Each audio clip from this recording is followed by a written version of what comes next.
akan kejadian yang baru saja terjadi, menceritakan dan menanyakan hal yang sama berulang-ulang, lupa akan satu hal dalam frekuensi yang terlalu sering. Sulit fokus.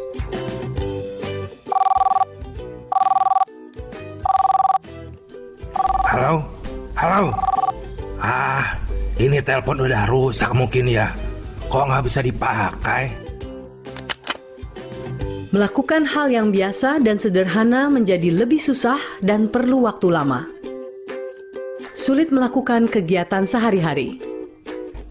Dari tadi nulis perencanaan keuangannya, kok nggak selesai-selesai, Bu? Seringkali sulit untuk merencanakan atau menyelesaikan tugas sehari-hari. Bingung cara mengatur keuangan, bahkan bingung cara mengemudi. Disorientasi waktu. Anterin ibu yuk.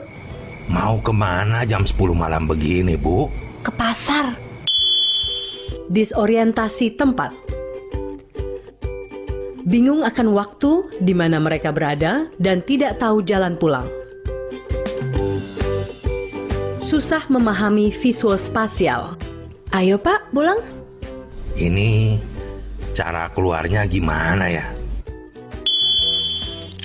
Bu, kok tumpah-tumpah dibiarkan? Hah? Tumpah? Apanya? Kesulitan memahami visual spasial dapat kita lihat dari kesulitan mengukur jarak, membedakan warna, tidak mengenali wajah sendiri di cermin, menabrak cermin atau pintu kaca ketika berjalan, serta kesulitan mencari jalan keluar yang sebelumnya dilalui. Gangguan berkomunikasi. Pak, tolong ambilin itu, itu loh, jam dinding ibu di... Maksud ibu, jam tangan? Iya, jam tangan. Gangguan berkomunikasi dapat kita lihat dari kesulitan berbicara dan mencari kata yang tepat di dalam sebuah percakapan, serta bingung untuk melanjutkannya. Menaruh barang tidak pada tempatnya. Pasti kamu ya Udin yang ambil dompet. Tidak, Nyonya. Sumpah. Menyimpan barang tidak pada tempatnya, bahkan kadang curiga ada yang mencuri atau menyembunyikan barang tersebut, sehingga berdampak terhadap orang-orang di sekitarnya. Salah membuat keputusan. Ini Mas, uangnya. Loh, kebanyakan Bu. Belanjaan ibu cuma 20.000 aja. Salah membuat keputusan meliputi bingung menentukan suatu hal, susah menghitung, berpakaian tidak serasi atau terbalik, dan lain sebagainya. Menarik diri dari pergaulan. Ibu kok di sini sih? Nggak ikut kumpul bareng aja di luar? Nggak apa-apa Pak. Enakan di sini. Nggak usah, di sini aja. Menarik diri dari pergaulan dengan atau tanpa alasan yang jelas, tidak memiliki inisiatif untuk melakukan aktivitas yang biasa dinikmati, cenderung diam saja dengan mata menerawang. Perubahan perilaku dan kepribadian. Masakan ibu agak asin ya? Gitu ya. Dulu aja bilangnya enak, sekarang bilangnya asin. Bapak udah gak cinta lagi ya sama ibu. Serba salah semuanya. Orang berubah menjadi lebih sensitif, mudah tersinggung. Hal kecil dapat memicu kemarahan yang meledak-ledak yang berlebihan. Iritabilitas, depresi, mudah kecewa, dan putus asa. Apabila Anda melihat adanya 10 gejala Alzheimer ini, tindakan selanjutnya adalah memeriksakan ke dokter, meminta untuk diberikan deteksi dini serta pemeriksaan lebih lanjut, bergabung dengan komunitas peduli Alzheimer di lingkungan Anda. Tindakan mengurangi risiko terkena Alzheimer diantaranya adalah melakukan olahraga teratur, menerapkan pola makan yang sehat, mengkonsumsi gizi seimbang, melatih otak secara berkala, berpikiran positif, dan beraktivitas produktif. Hubungi Alzheimer Indonesia jika salah satu keluarga atau di lingkungan terdekat Anda ada yang mengalami ciri-ciri dari 10 gejala demensia Alzheimer. Jangan maklum dengan pikun. Lupa, kehilangan daya ingat bukanlah bagian normal dari penuaan. Tahukah Anda apa itu?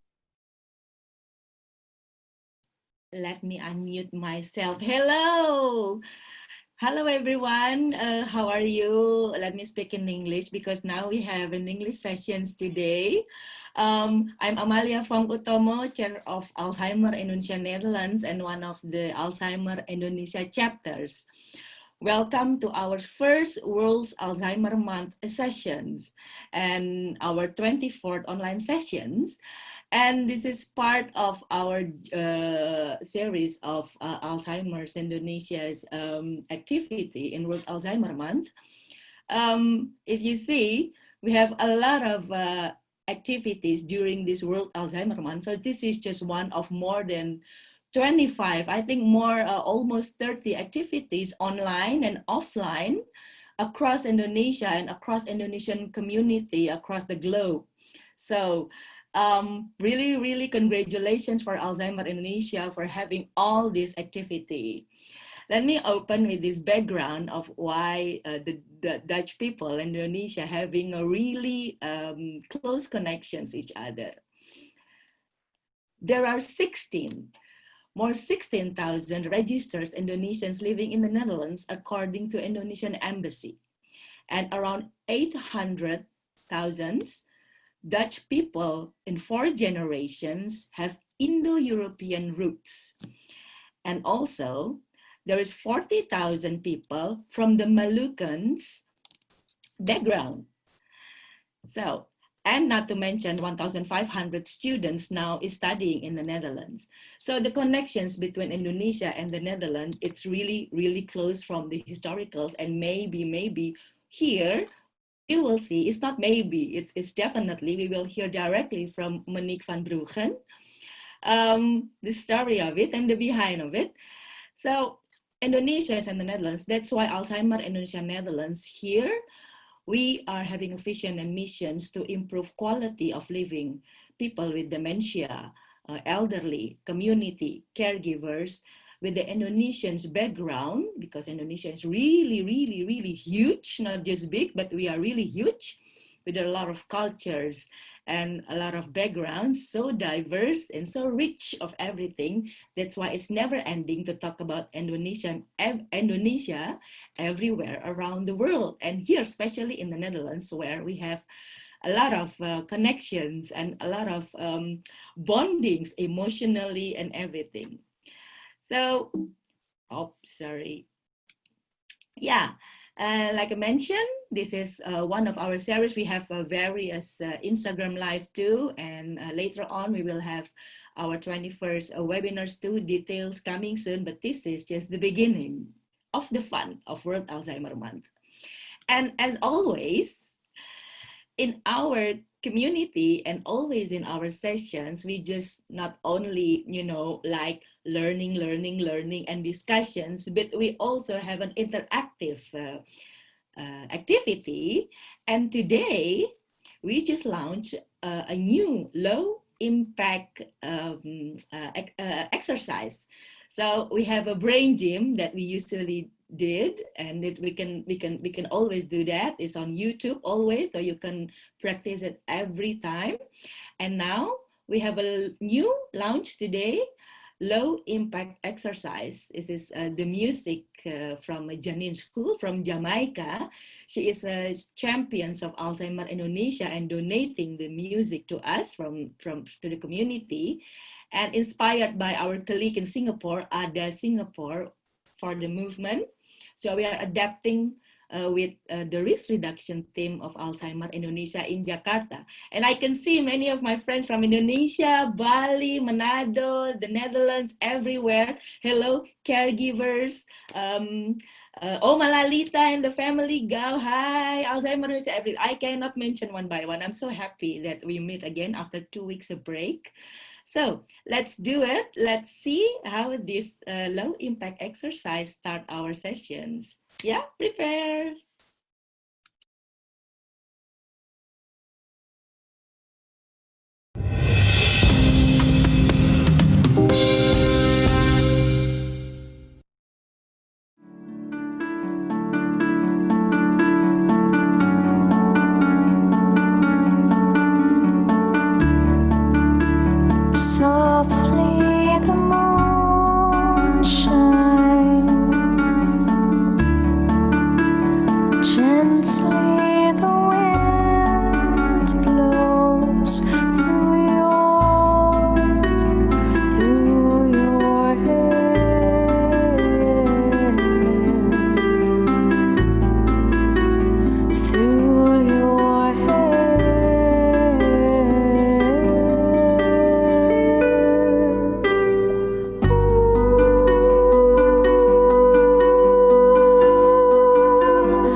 Yay! Hopefully everybody awake and relaxed now.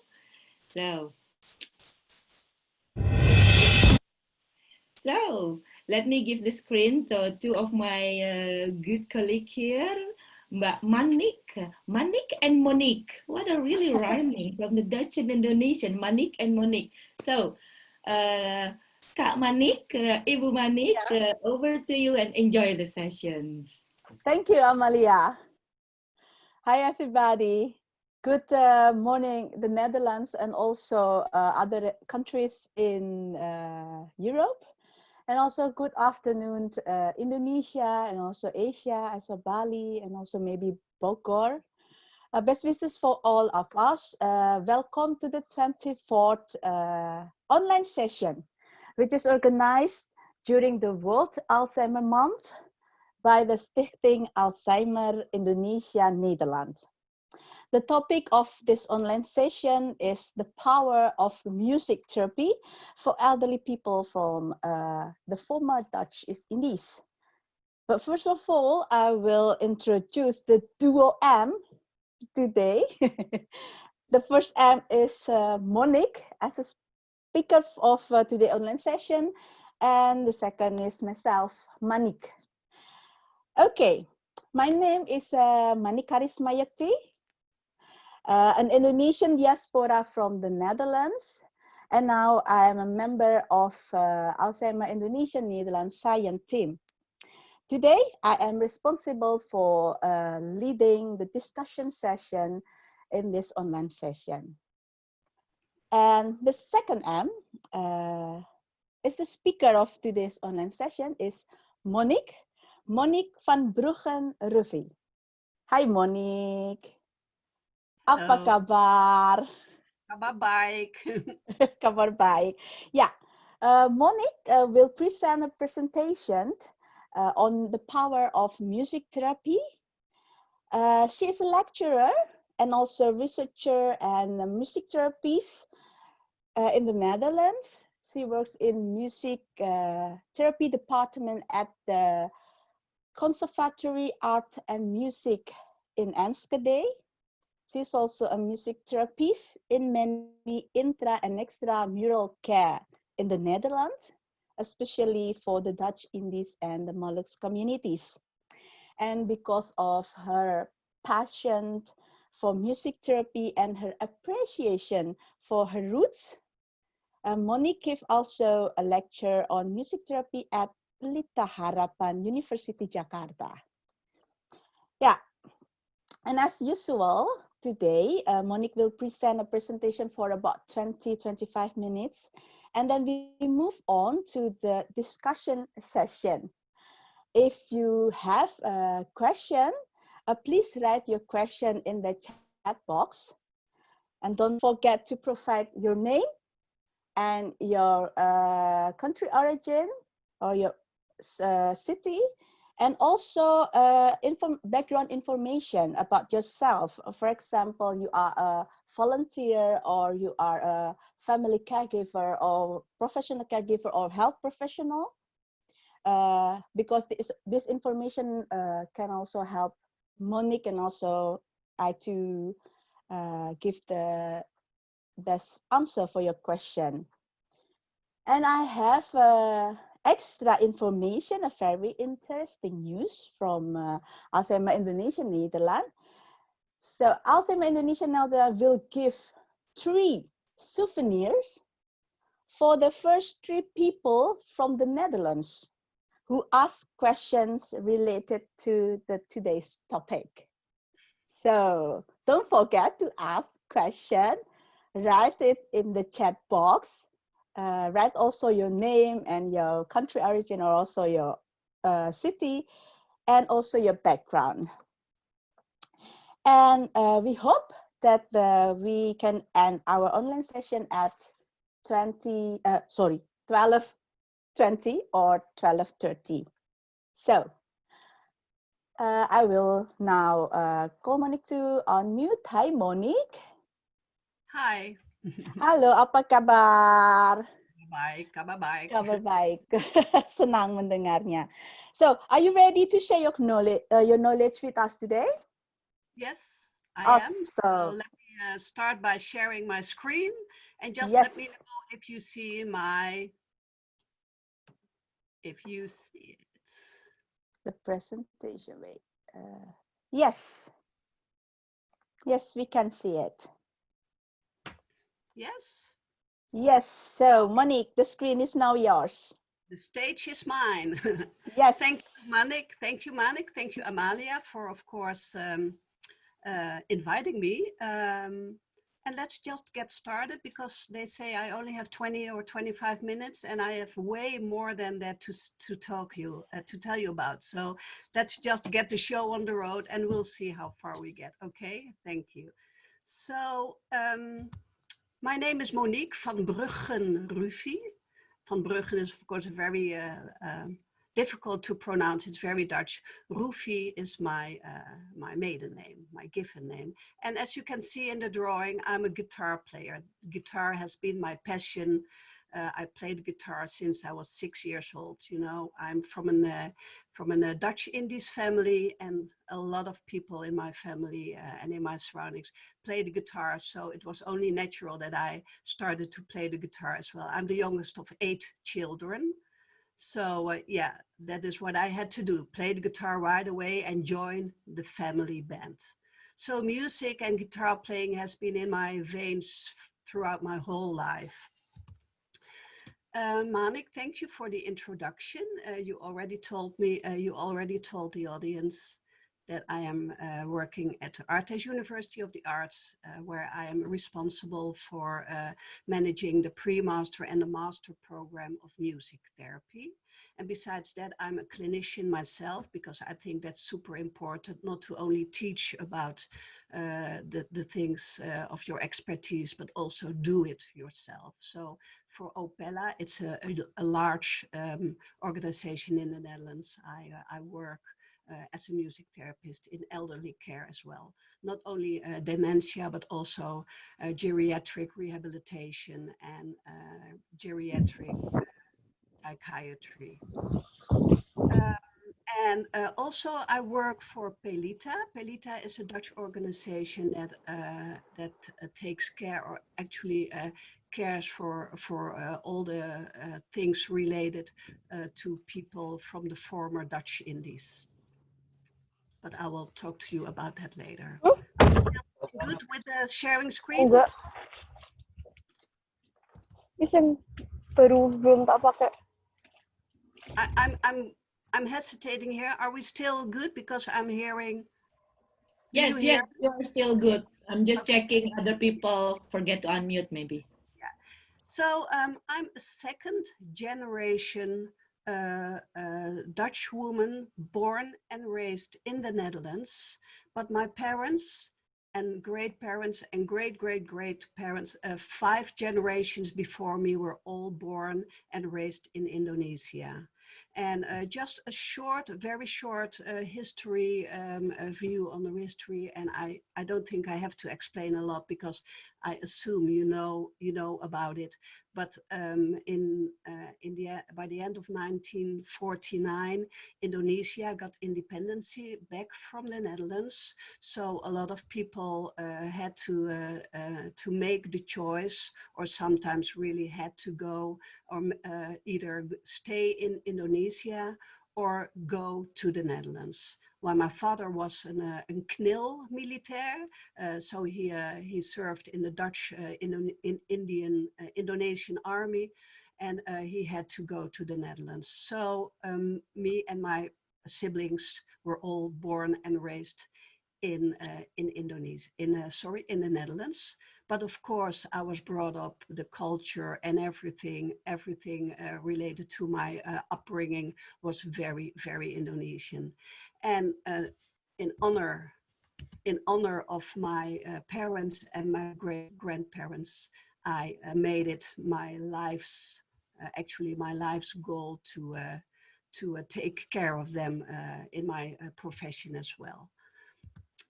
This is why when I did my bachelor thesis, I wrote about the care of elderly from the former Dutch Indies in music therapy. And this is why nowadays I'm like the expert, quote unquote, on this topic. And this is why Amalia invited me, and this is why I'm here, right? So, like I said, in honor of the generation of my parents and great-grandparents.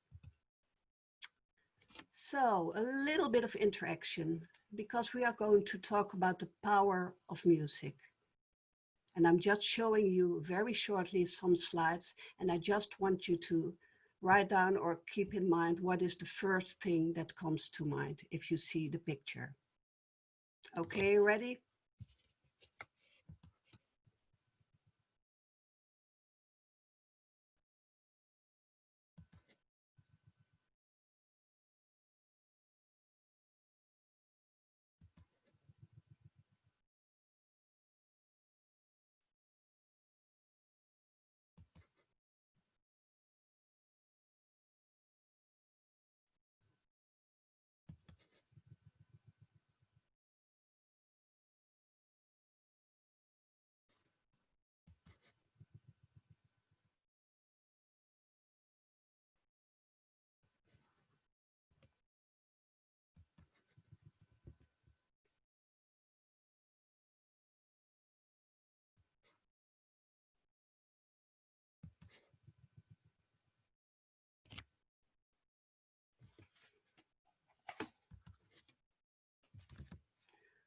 So if you want to share the first, or what did you write down? Just some short reactions. What is music? So if you want to share, please unmute and just say what you wrote down. Thank you, Monique. For me, music is a spirit. Spirit, okay. Yes. Who else? Yes, Monique, for me, music is happiness and it's full of emotions. Mm-hmm. Thank you, Alessandra. Who else?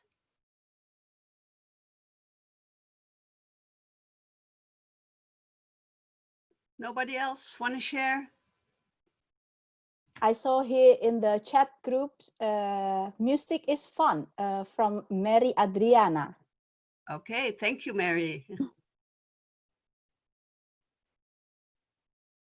Okay, well, I think a lot of people have written down a lot of things, and sometimes it's really, of course, very personal, but I just wrote down some of the really top, the power of music I wrote down in just some short words.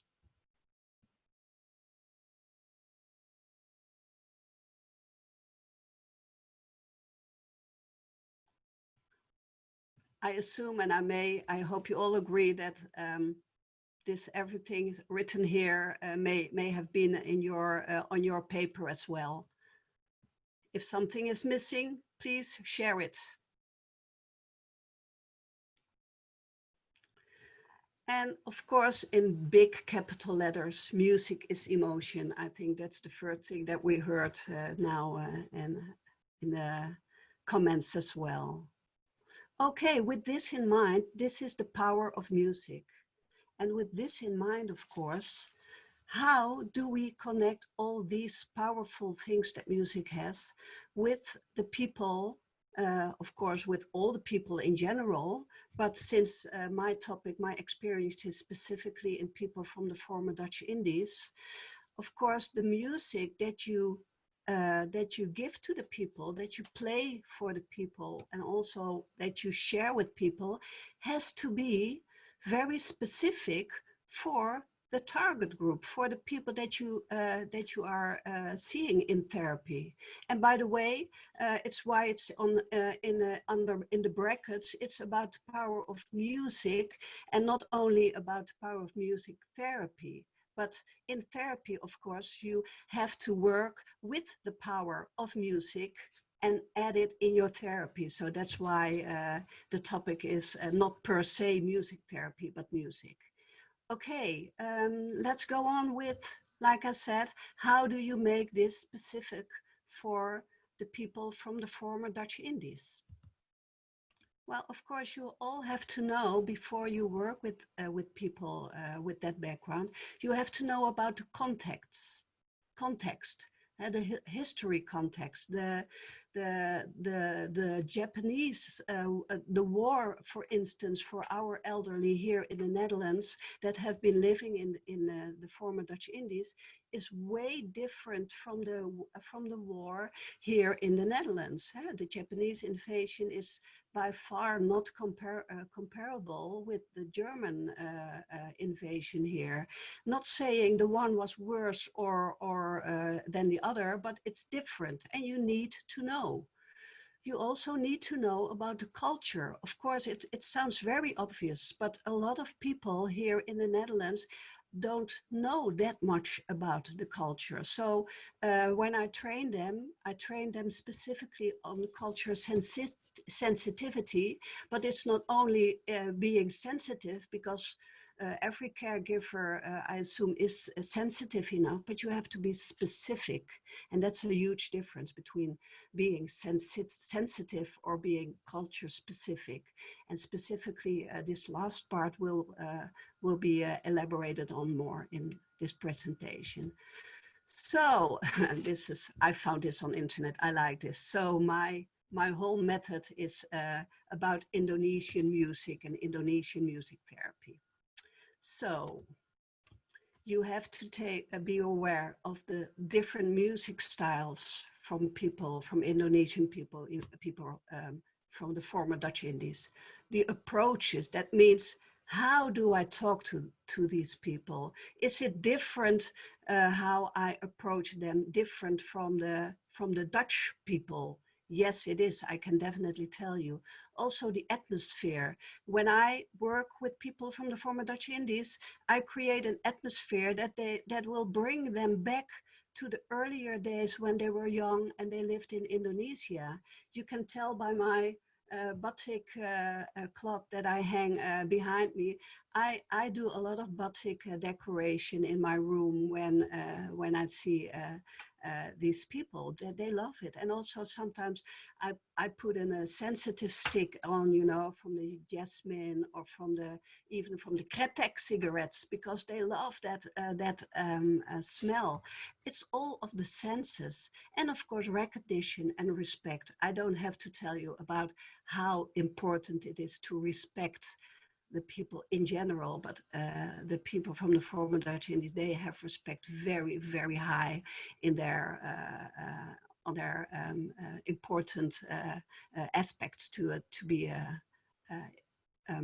recognized.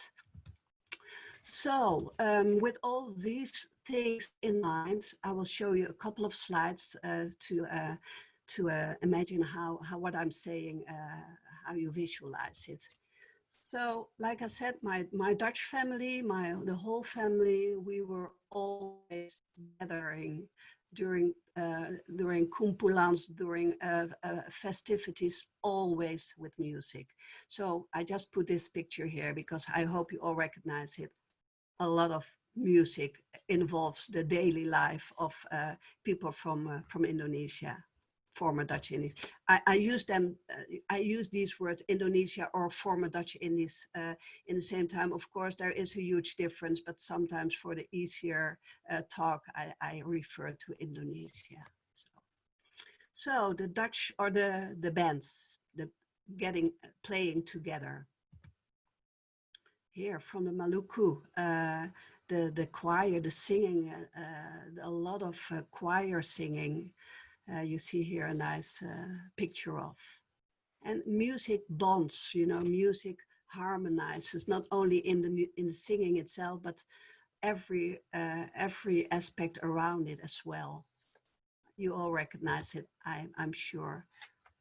A TIFA group, a lot of people here, and specifically the people from Maluku joined together in a TIFA band.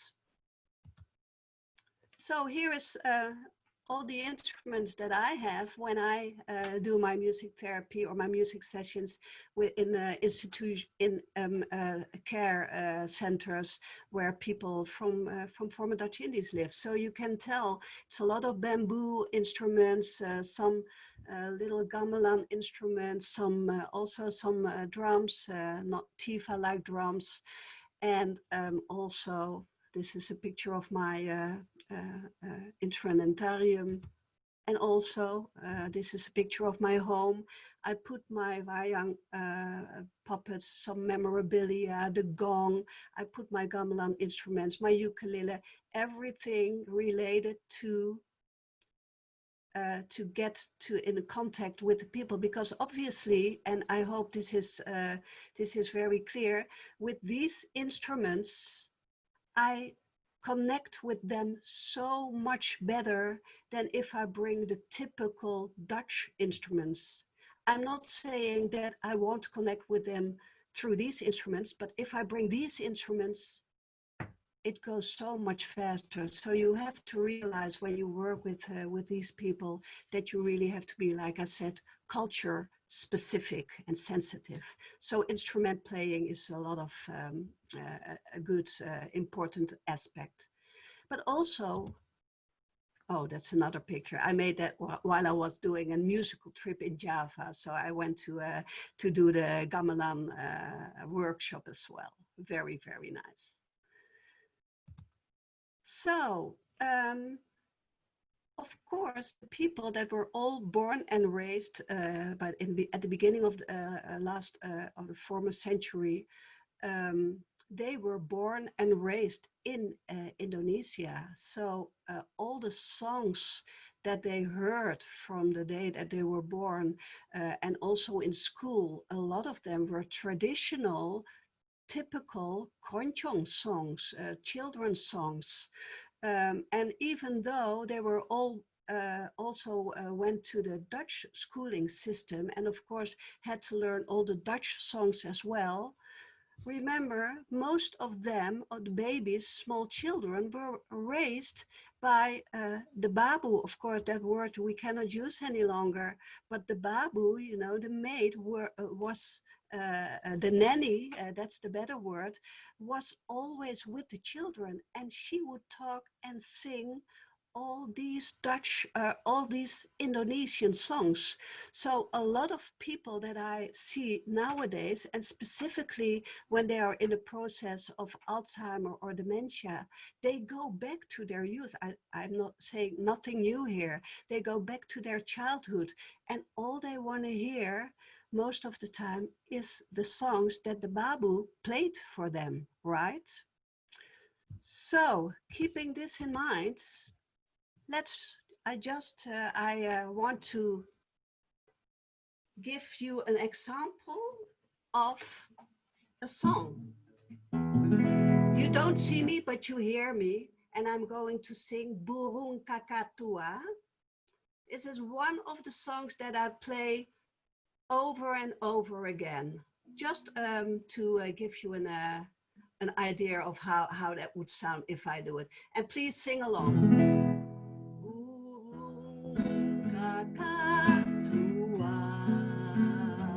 Mencelok di jendela, nenek sudah tua, giginya tinggal dua. Laitung, laitung, laitung, la la la, laitung, laitung, laitung, la la la, laitung, laitung, laitung, la la la. Burung kakatua.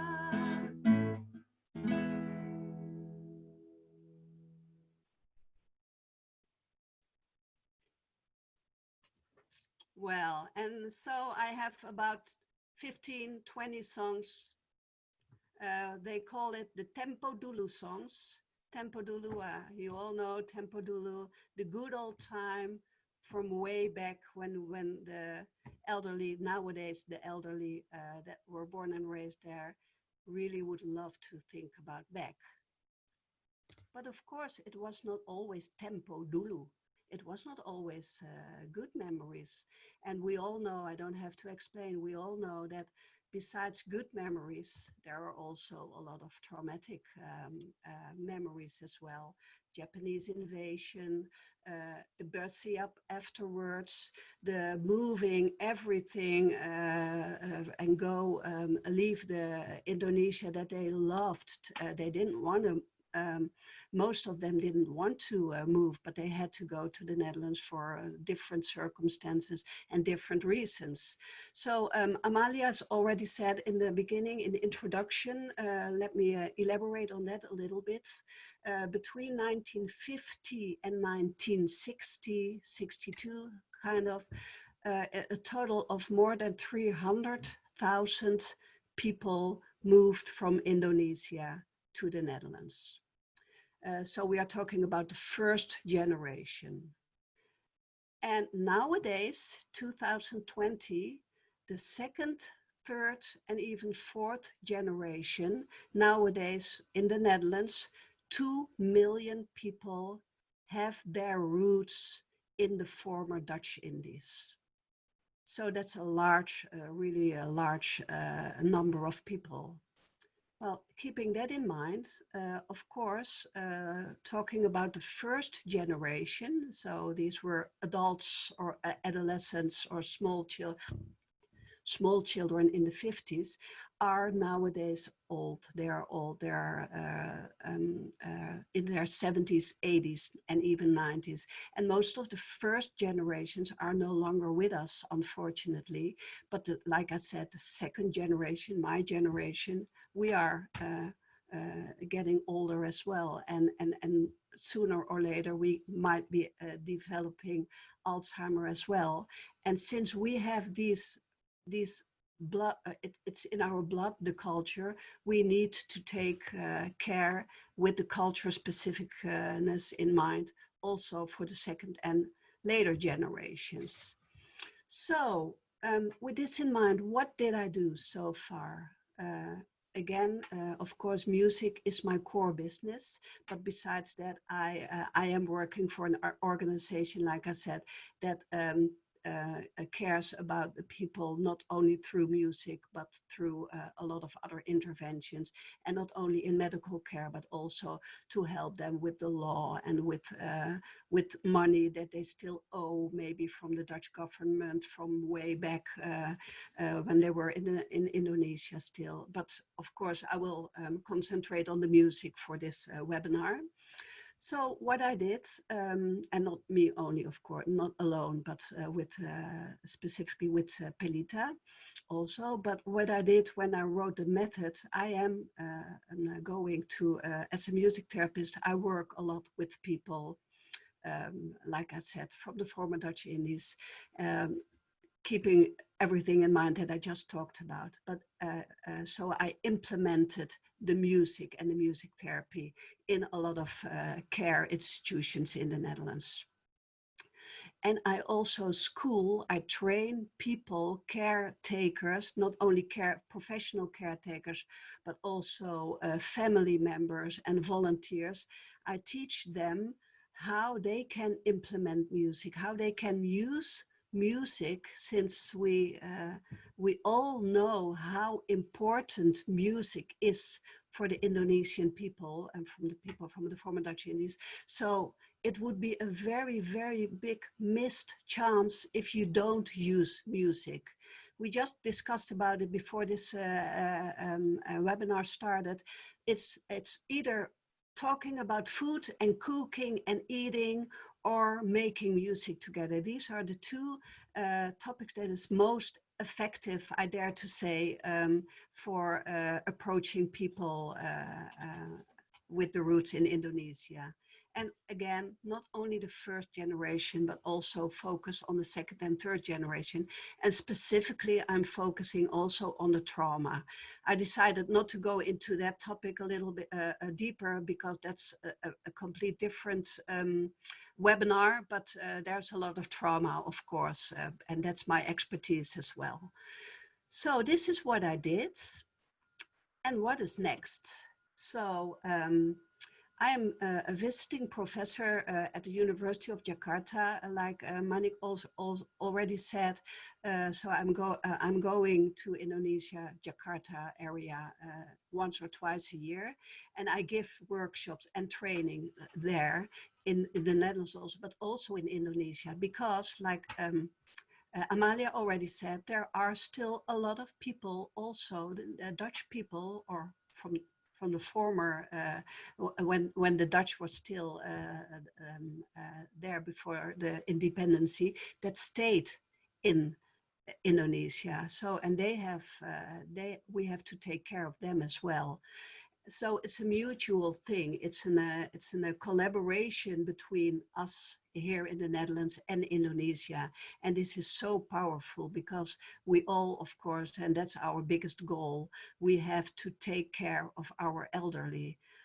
Also when they're not per se when they develop Alzheimer or another dementia related problem, but also the healthier aging, right? So I do a lot of workshops and trainings. And besides that, like I already said, I'm doing research on music therapy and the traumatized second and third generation Indo people.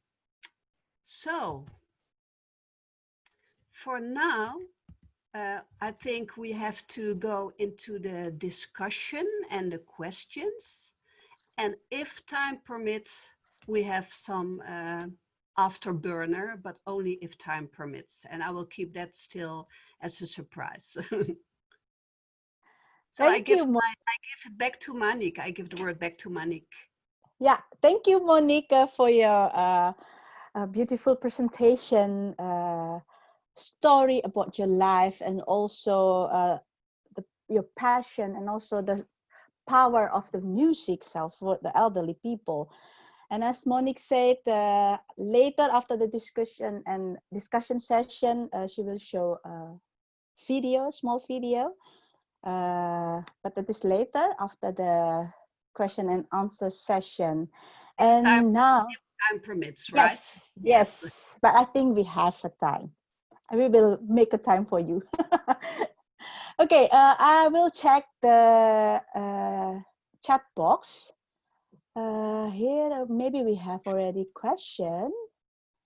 Yeah, here there is a comment from Marswarita.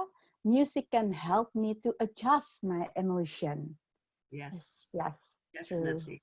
Yes. Yeah. Yeah.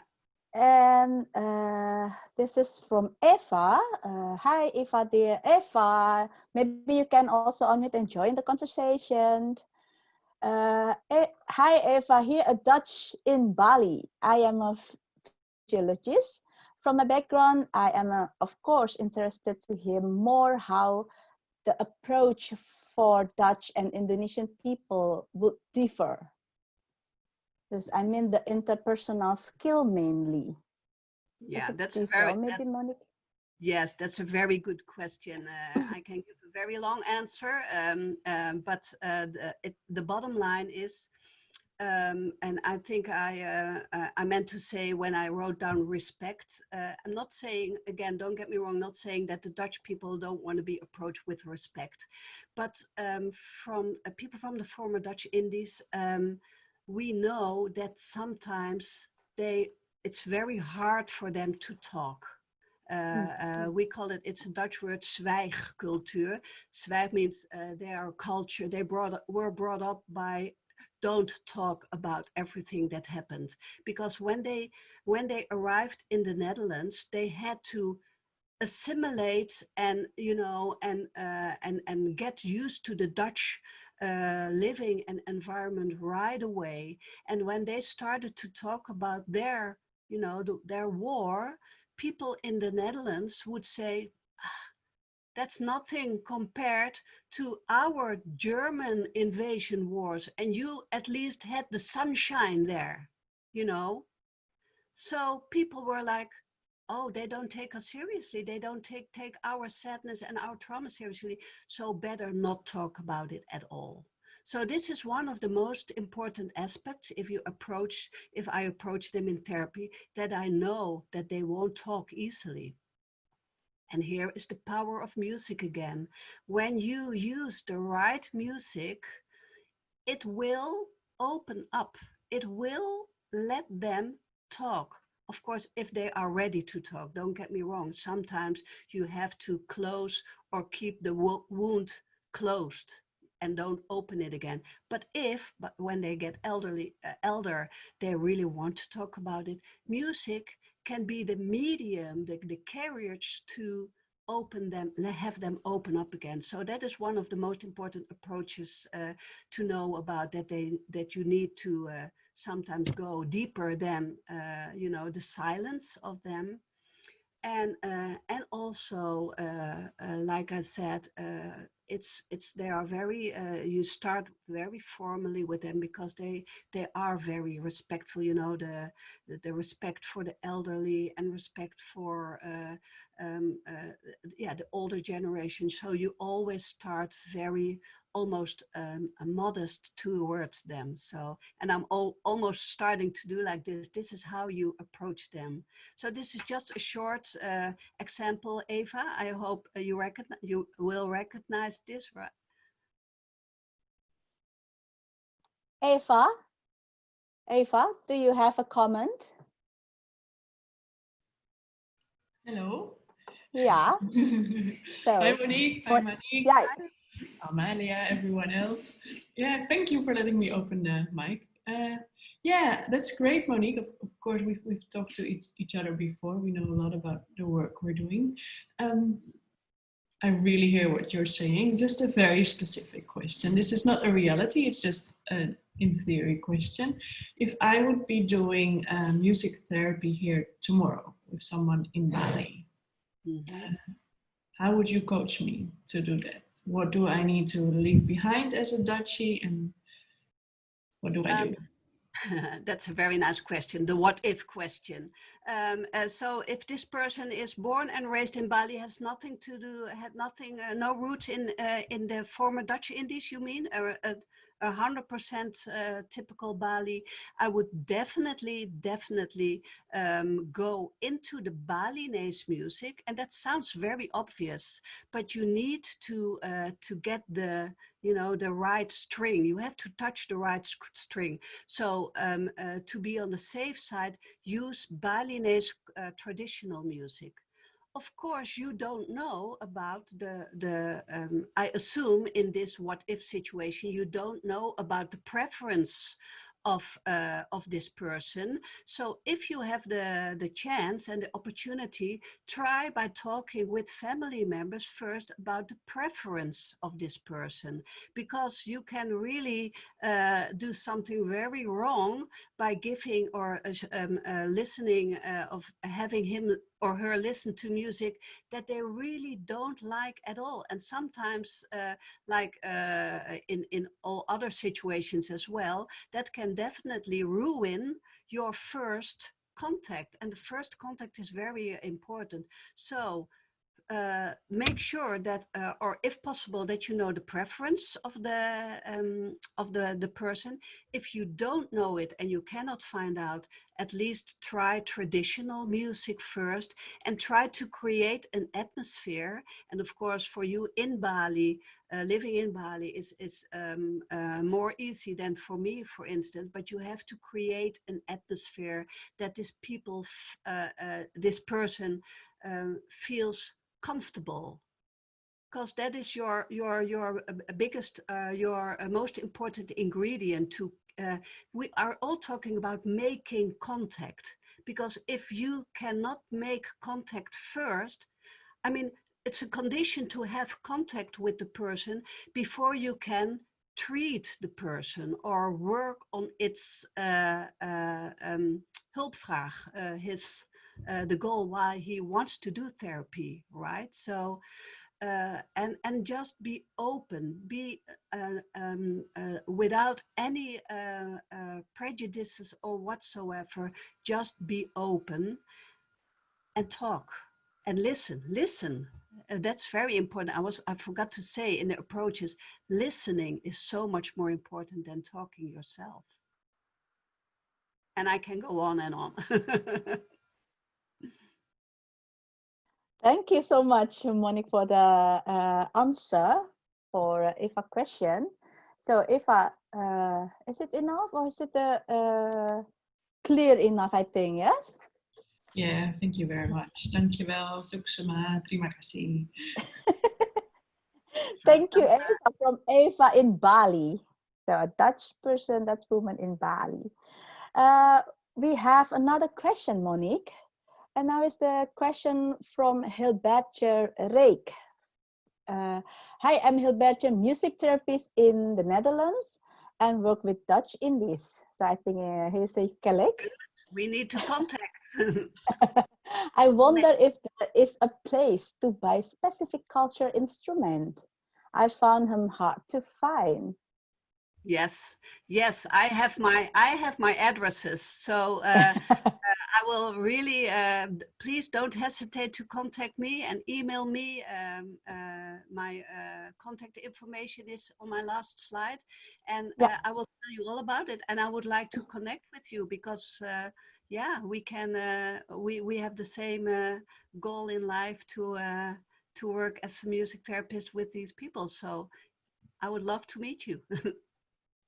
Yeah, thank you, Monique. Hilbertje, so you have heard about the Monique answer, so maybe you can contact her and connect for the next project, maybe, or networking. Later, if you hold on for a second, later I can give you, because my last slide is not here anymore, but I can connect you. I can give you my email address and the telephone number. Yeah. Yes, thank you. Say Hilbertje. Yeah. Okay, and the next question. The next question is from Alexandra Gonzalez Avila. Hi, I'm Alexandra, rehabilitation specialist and elderly consultant in Netherlands. I want to know if you have used support from younger generation for the implementation of the music programs, and how was the interaction between the elderly and the younger?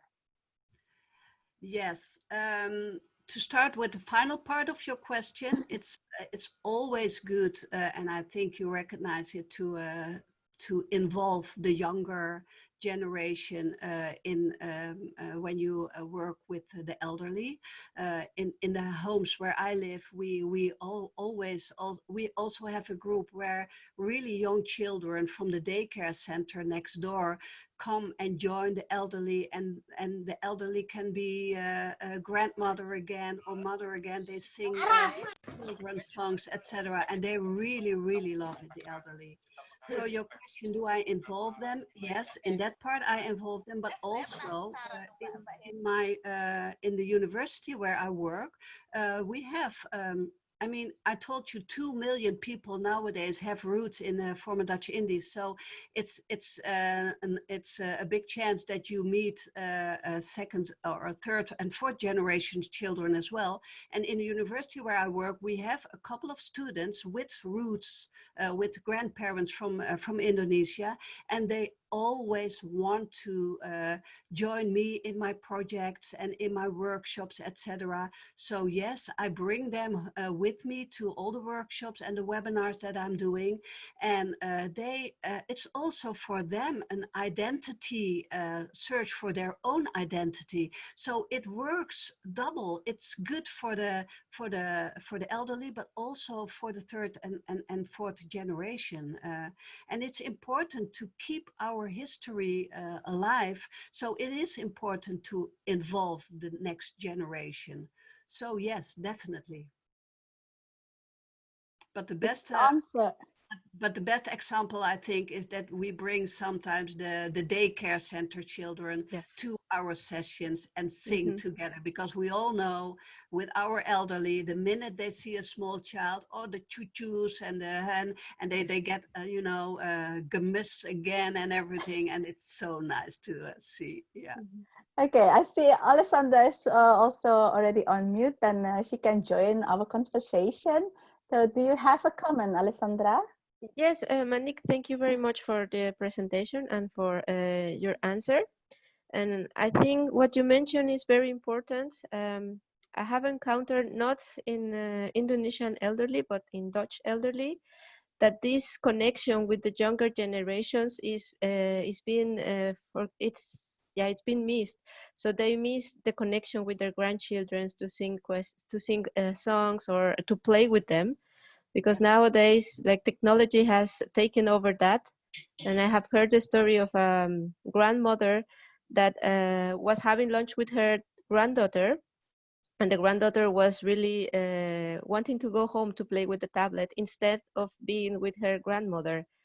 So I think that what you are doing here with the Indonesian people really enhance this connection and the cultural background, as you mentioned. So I really liked your answer. Thank you very much. Well, that's my goal. That's my biggest goal. And thank you for the compliment, because then I know I'm on the right track, right? So, yeah. Yes, you are. Thank you, Thank you. Alessandra. Thank you, Alessandra. And Monique, maybe somebody want to also give a comment with this topic about the younger and the older generation. If you have comments, you can also just unmute yourself, your microphone, and join the conversation. No. In the meantime, I am typing down my email address in the chat box. Oh, yes, that's really nice. Yeah, it is there now. Yeah, thank you, Monique. And maybe a little question from myself. So a couple of time ago, I played music in a nursing home. So I just brought my ukulele and played some old Indonesian music or song like Nina Bobo, Burung Kakatua, and Oke Keroncong Kemayoran. So, but before I did, yeah, it's really nice music. Before I did, the organization has told me that please, I inform you, please not to play music in the era of the independence war. such as the Jembatan Merah, Halo Halo Bandung, Sepasang Mata Bola, don't sing that song because the song may evoke their trauma. Yes. Yeah, it is this in line with your information, your presentation. Yes. And my question is, what will be the consequences? What if they hear that kind of music? So. Well, it's very. I'm very happy that this topic is brought up by you because again, I do a lot with trauma, but that was not the topic of today. But I can imagine why you got the request not to go there, because obviously music is emotion, and it's not only the best emotion or the good. It's not only the tempo dulu, right? Like I said. Yeah. So there are indeed songs that you, when you play them, it will evoke a lot of traumatic emotions.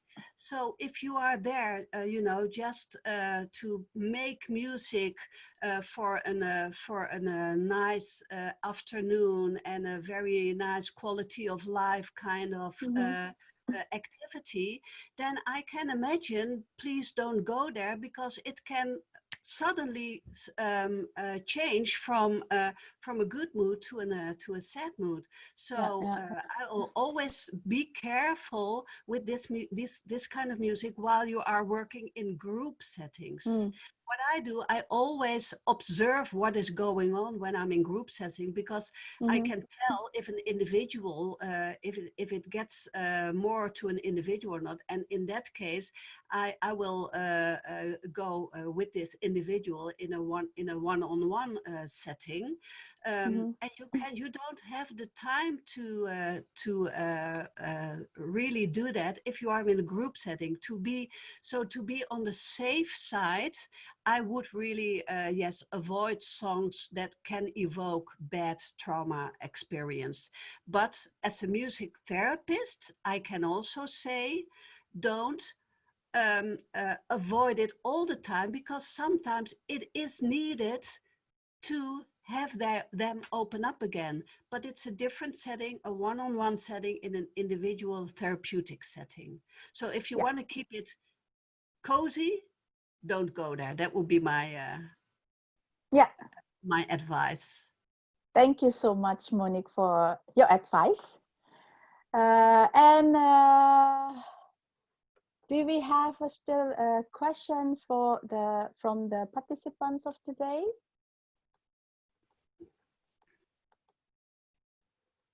I don't see any more in the chat box. In that case, we do have time for. True. Yes. Yes. I think it's time to close now the question and answer session. But after this, Monique will play a video. And regarding the privacy policy, I apologize that this online session is only recorded until this time, until the end of the question and answer session. Yes, because the video shows a patient of mine, and of course this cannot be recorded because it's only for this session. Yes, understood. Okay, now I remind Amalia to stop the recording, and because we want to go to the video. Recording now, so people watching the recorded seminars will say bye-bye from here. So next time, make sure it's on our Zoom so you can see everything. Okay, moment.